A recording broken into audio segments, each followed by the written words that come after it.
Recently on TikTok, somebody contacted me, and they're from this group called Extinction. They contacted me and said, "What do you think about a world where everyone would be extinct?" And I thought to myself, well, that would be a way for us to suffer less. Imagine a world that would be almost like the moon or Mars, where there would never, ever be anyone ever crying. Nobody would ever be harmed. No one would ever be mauled to death, starved to death, ripped to shreds. Sounds like a pretty good world in a way. If you're truly compassionate, isn't that what we should be working towards? But here's the fascinating thing. I just assumed everyone in this group would be vegan. But they're not. Because although they are pro-extinction, they're not pro-extinguishing themselves. They are just telling everybody else what to do while they stuff their faces with the corpses of innocent animals and make up all kinds of excuses. So, of course, they kicked me out of the group very quickly when I confronted them with the truth. These people came with the claim where they said, well, vegans kill more animals because of crop deaths, meaning the accidental deaths during harvesting. And of course, we've heard this argument time and time again. They usually argue that harvesting grain kills mice and insects and birds, and then they also say that therefore plants cause more deaths than eating animals. But here's the problem. Most crops are not eaten by vegans or vegetarians. A huge portion of global crops is grown specifically to feed farmed animals.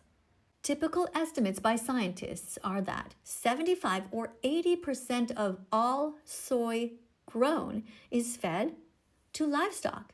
And when it comes to corn, that's about 40 or 50% of global grain, also fed to livestock.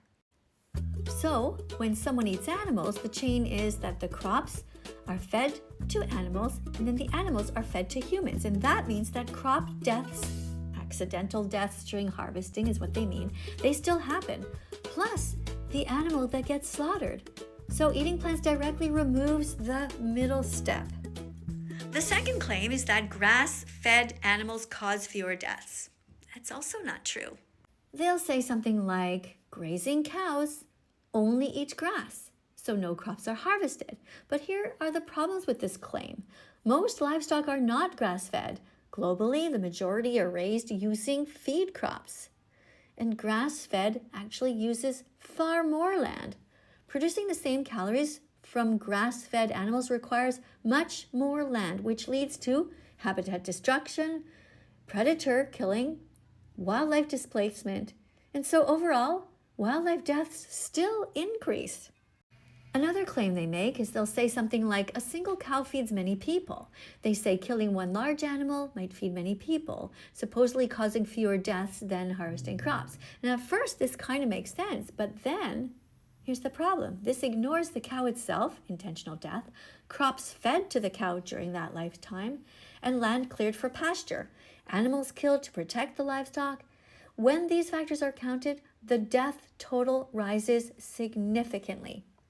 Another claim they make is that insects die during plant agriculture, and this is true, but insects also die massively in animal agriculture because crops for feed use pesticides, manure lagoons destroy ecosystems, grazing alters habitats, and so again, animal farming multiplies the harm rather than reducing it.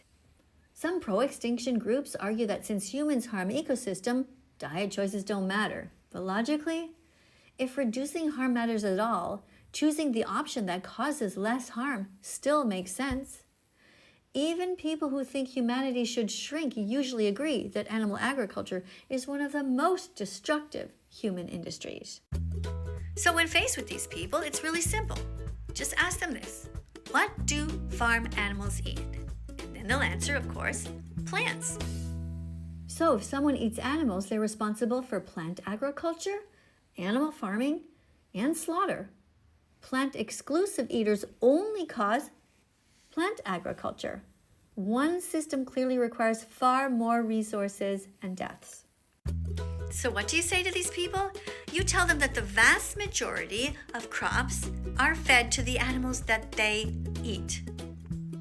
Every serious analysis finds that plant-exclusive diets use far less land, require far fewer crops, and therefore cause fewer total animal deaths.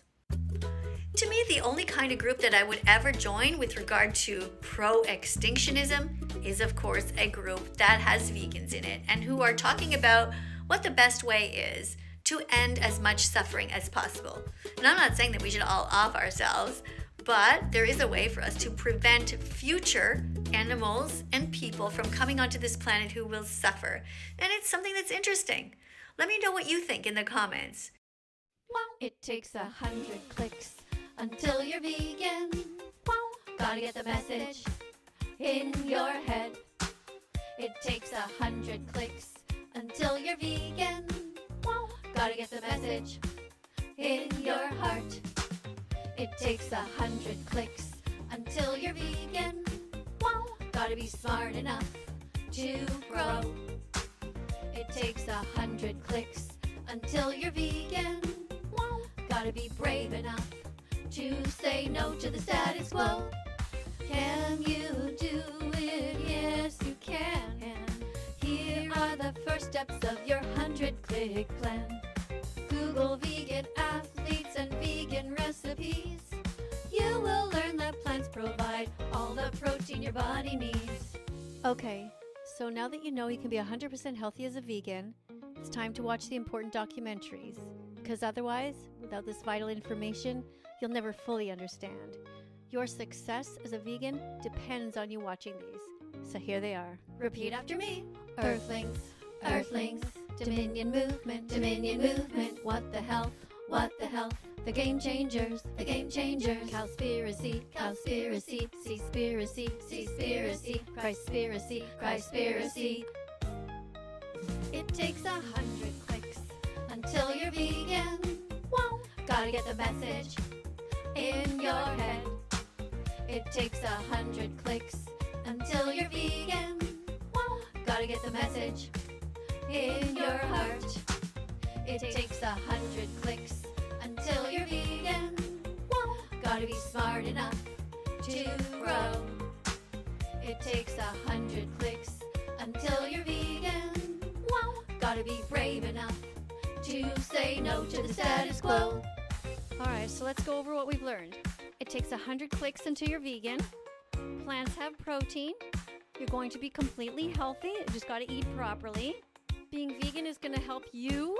It's going to help the planet. And you're going to be saving 100 animals per year. It takes 100 clicks until you're vegan. Gotta get the message in your head. It takes 100 clicks until you're vegan. Gotta get the message in your heart. It takes 100 clicks until you're vegan. Gotta be smart enough to grow. It takes 100 clicks until you're vegan. Gotta be brave enough to say no to the status quo.